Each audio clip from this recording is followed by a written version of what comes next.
When we list a property on the MLS, should the description read LLC or investment property? How do we get the buyer's attention on the property? So we're listing it on the MLS. We already own it. We're doing the wholesale method, which is wholesale is not like wholesale.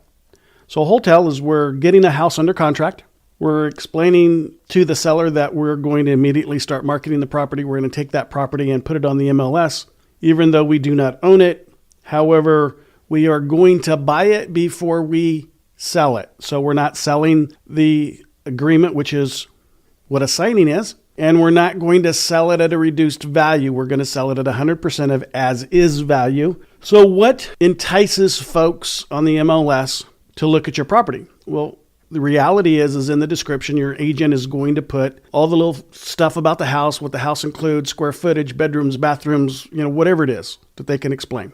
They're going to put subject to seller obtaining title in the agent comment area of the MLS. That's going to let the other agents that are bringing you offers know that there's a contingency on the property and that it's subject to you obtaining title in order to sell it.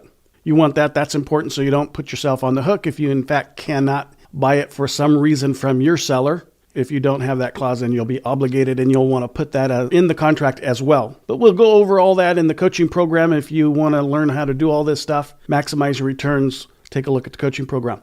But the reality is what grabs the attention of the buyer? The price. We're selling it in the as-is condition at the as-is price, which is always going to be lower than the ARV price, all the other fixed up houses. So we're buying the junky house, the trashy house, the house that needs a lot of love, and we're going to place it on the market at what it's worth today. We're going to sell it to a real estate investor, typically for cash, who's going to go out there and either do some sweat equity construction. So they're going to paint the walls, do all that kind of stuff, or they're going to hire it done. They're going to either sell it to somebody else eventually after the ARV, or they're going to keep it as a rental. But we're going to buy it at 50 cents or a little bit more of the as-is value and then sell it at 100%. So we're making a pretty good spread too, so we don't care what someone else makes. Now we're making a lot more money than had we wholesaled the property or assigned the contract. What do we tell the buyer? We tell them the price. The price is going to cause it to sell. It's all about price, folks. Of course, it's price and location, but it's all about price. Our properties are going to sit in the MLS at a lower reduced value. It'll appear that way anyway. It's going to be 100% of value, but it's going to be lower than the ARVs. So wrap your brain around that.